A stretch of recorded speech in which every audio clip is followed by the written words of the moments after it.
eh, di reaksi redoks ya, reaksi reduksi dan oksidasi. Bisa dilihat. Nah, sekarang kan kemarin kita sudah belajar cara untuk menghitung biloks ya, bilangan oksidasi. Nah, sekarang kita belajar mengenai reaksi redoks, ya kan? Reaksi redoks itu adalah di mana redoks itu singkatan ya dari reduksi dan oksidasi. Nah, kalau reduksi itu artinya yang biloksnya turun. Sedangkan kalau oksidasi itu artinya reaksi di mana biloksnya naik gitu. Nah, jadi kalau untuk yang kita sebut sebagai reaksi redoks adalah harus memiliki reduksi dan oksidasi gitu. Jadi contoh soalnya tentukan manakah misalnya yang termasuk reaksi redoks. Contohnya seperti ini ya. Misalnya di contoh soal nomor 1, kita harus tulis ya di setiap bawahnya itu berapakah nilai biloks dari masing-masing unsur. Makanya kemarin kita belajar dulu cara untuk menentukan biloks masing-masing unsur. Nah, sekarang kita lihat nih contohnya, misalnya yang pertama Cu2+, ya, Cu2+ berarti di sini biloksnya di sini adalah plus 2. Ya, jadi kalau misalnya menentukan biloks angka depan itu nggak ngaruh, ya. Kalau Cu itu kan kita lihat di sini ada muatannya ya 2+, berarti dia biloksnya 2. Sedangkan kalau Fe di sini biloksnya adalah 0. Ya, biloksnya adalah 0 karena dia nggak punya muatan. Sedangkan F2 Fe3+. Nah, ini kan kita udah tahu nih muatannya di sini adalah 3+, berarti dia plus 3. Sedangkan si Cu-nya karena dia sendiri nggak ada muatan ya, berarti dia 0, sama seperti yang kita sudah pelajari sebelumnya. Nah, nanti baru kita lihat mana yang naik, mana yang turun.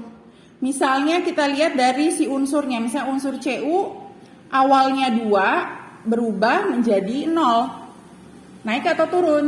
Itu adalah turun kan? Nah, berarti kita tandakan ini turun, berarti dia reduksi disebutnya. Nah, sedangkan si Fe dari 0 ke 3. Nah, 0 ke 3 berarti naik. Ya kan? Kalau naik itu disebutnya sebagai oksidasi. Nah, kalau dia memiliki 2, yaitu memiliki reduksi dan juga dia memiliki oksidasi, berarti ini disebutnya reaksi redoks. Nah, ini berarti disebutnya sebagai reaksi redoks. Nah, ini sebagai reaksi redoks artinya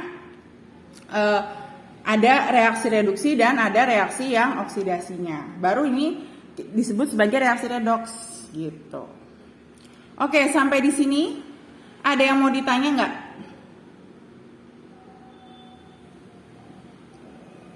Ada yang mau ditanya? Nggak ada? Kalau nggak ada lanjut ya. Kita lanjut ke yang selanjutnya. Oke, kita lanjut ya. Kita lanjut ke page selanjutnya. Nah, page selanjutnya kita lihat di soal yang nomor 2. Nah, ini NaOH plus HCl jadi NaCl plus H2O. Nah, berarti kita lihat ingat-ingat aturannya.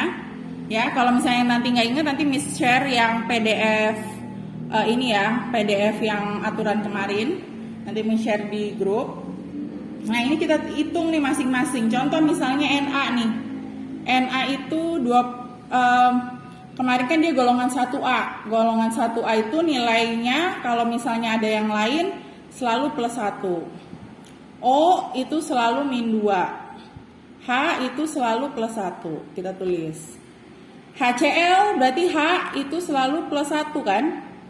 Nah, kalau Cl-nya berarti harus dihitung. 1 tambah berapa supaya hasilnya 0, berarti ditambah min 1. Kita tulis di sini min 1 gitu ya. Terus NaCl, Na berarti di sini plus 1 ya kan? Kalau Na-nya plus 1, Cl-nya berapa supaya totalnya 0? Tinggal dihitung kan? 0 dikurang 1 berarti Cl-nya di sini juga min 1. Kalau H ya selalu plus 1, kalau O selalu min 2. Gitu. Nah, sekarang kita lihat Na-nya semuanya ya. Kita lihat ada yang berubah nggak?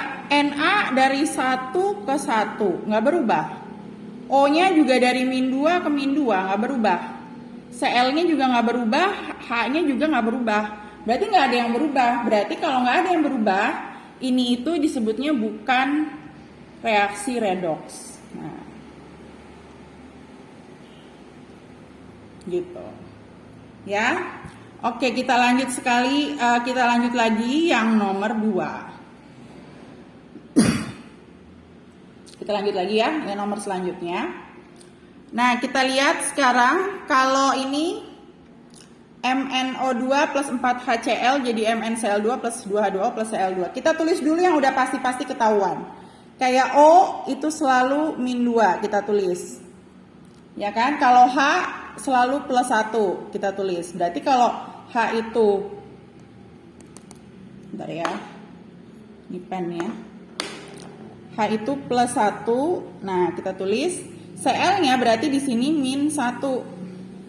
Nah berarti, terus kemarin yang ini, yang si MnCl2, Mn nggak ketahuan, Cl juga nggak ketahuan, dua-duanya nggak ketahuan kan. Nah kalau temennya Cl itu kan golongan 7A, nggak ketahuan, berarti dia -1. Nah berarti si Cl2-nya ini -2, ya kan? Karena kalau Mn ditambah 2Cl sama dengan 0. Kalau Mn ditambah 2 kali -1 berarti -2 sama dengan 0. Berarti Mn-nya sama dengan +2. Nah ini kita tulis. Ya, nah berarti Mn-nya udah dapat +2. Kalau H2O, H selalu +1, O selalu -2. Nah Cl2 di sini karena dia sendirian, nggak ada yang lain, berarti dia 0. Nah berarti yang naik dan turun, kita lihat.